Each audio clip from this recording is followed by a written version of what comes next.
E aí pessoal, sejam bem-vindos a mais um vídeo. Meu nome é Mavi Moreira e hoje eu vou falar sobre Homem-Aranha Sem Volta Pra Casa.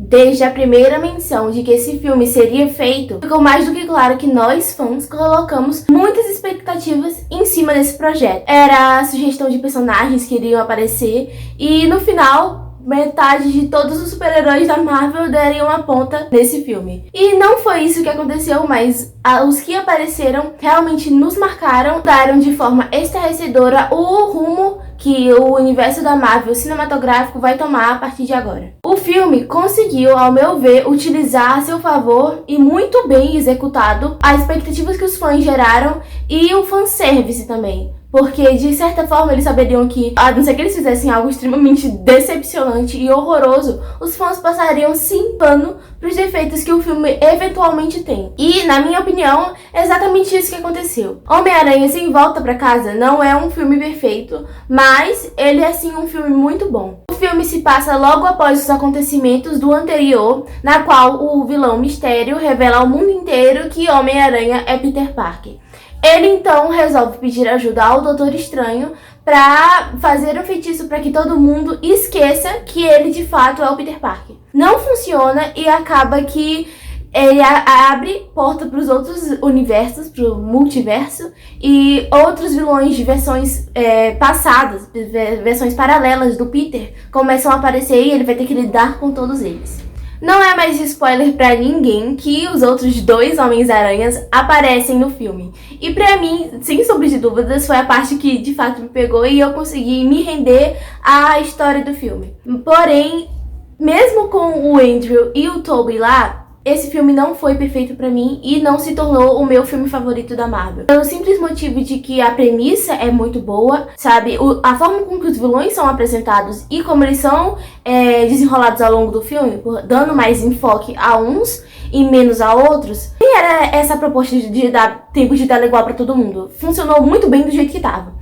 Mas a forma com que o filme utiliza de muita facilitação de roteiro já dos outros filmes e do fato de a gente já conhecer os vilões, então não perder tempo com a introdução, a forma com que ele não utilizou corretamente tudo que estava disponível pra ele foi o que me incomodou. Convenhamos, ele pediu pro Doutor Estranho fazer um feitiço pra todo mundo esquecer que ele é o Peter Parker e o Doutor Estranho aceitar isso assim de boa.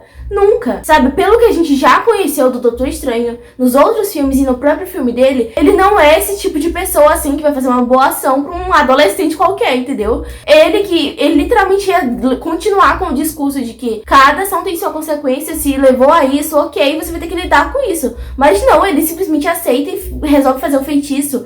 Então, logo esse pontapé inicial pra história começar, já começou fraco, na minha opinião. E fora esse ponto, que é o ponto inicial e o principal de ruim desse filme, é o fato de que quando ele lidar com o Doutor Estranho, lutar com ele e prender ele naquela dimensão espelhada. E a forma com que ele utiliza a matemática, até humilhando o Doutor Estranho, ele tá humilhando o Doutor Estranho. O nome dele é Doutor, não é à toa, é porque de fato é um médico estudado. E ele me vem com aquela solução extremamente colocada pra gente engolir e consegue se livrar literalmente do Doutor Estranho durante todo o resto do filme. É muito conveniente, vocês não acham? O Doutor Estranho, sem sombra de dúvidas, foi o personagem mais mal aproveitado durante o filme.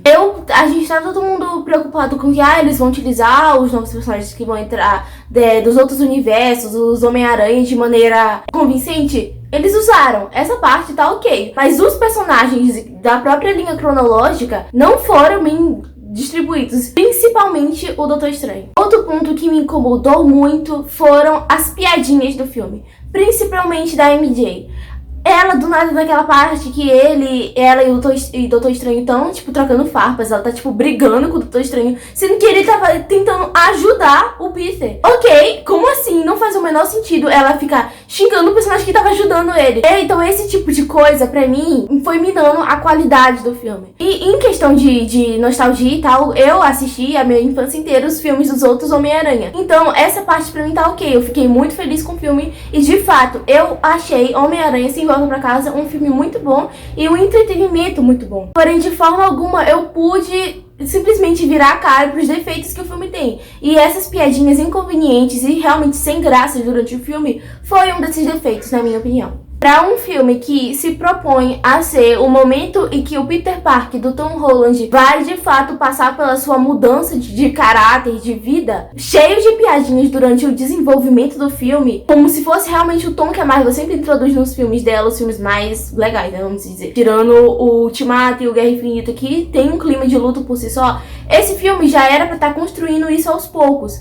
Aí você pode estar me falando, mas ele não fez isso, que é pra simplesmente chocar a gente, pra levar de um ponto extremo pro outro. Só que isso não foi bem utilizado aqui no filme. O personagem do Doutor Estranho foi enganado pelo Peter. A MJ e o Ned tiveram a identidade do melhor amigo deles revelado pro mundo inteiro. O Peter Parker tá agora em iminência de sendo ameaçado de morte ou simplesmente assediado por todo lugar que ele vai. E essas coisas definitivamente não são coisas leves pra ficar colocando piadinha toda hora e tal. Então, realmente não condiz com o que o filme se propõe a ser. Isso quebra de fato o clima do filme e a proposta dele. A atuação do Tom Holland está convincente e eu acho, dos 3 Homens-Aranhas, vou logo deixar aqui marcada a minha opinião.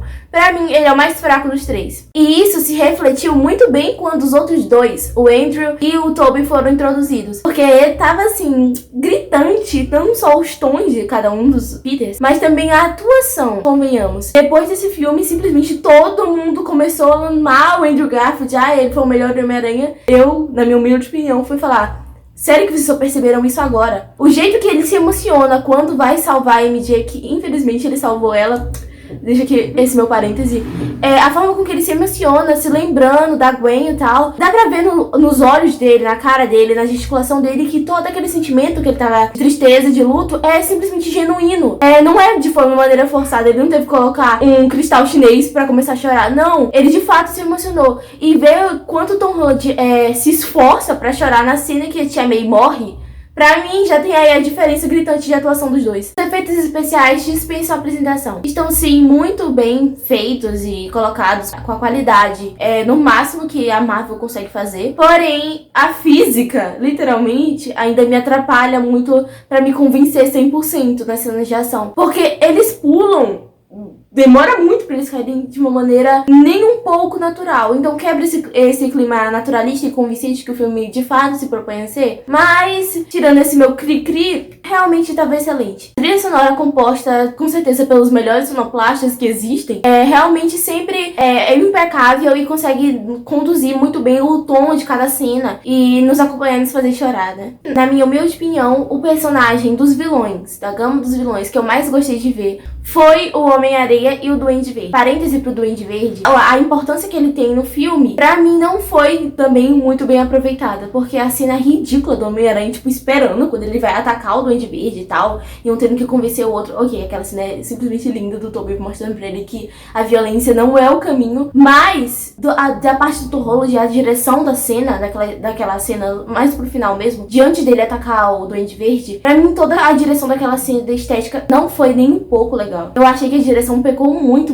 naquela cena mesmo. Os enquadramentos foram muito incômodos pra mim. Não conseguiram transmitir ainda mais a sensação de pesar daquele final. Então, na minha humilde opinião, não foi nem um pouco o que poderia ser. E pra mim, o filme não serviu somente pro personagem do Homem-Aranha, do Tom Holland, se desenvolver, mas pro do Andrew também, porque conseguiu quebrar aquele estigma do segundo filme dele, e simplesmente ridículo, do personagem do Electro. Eu realmente estou torcendo muito pra decidirem fazer um terceiro filme do espetacular Homem-Aranha. E eu, sem sombra de dúvidas, se isso acontecer, eu vou vir aqui no canal trazer pra vocês essa análise. E confere aí se você já curtiu o vídeo, se você já se inscreveu no canal e ativou as notificações para quando sair vídeo novo. E bom, na minha opinião, finalmente o Tom Holland teve o desenvolvimento que merecia.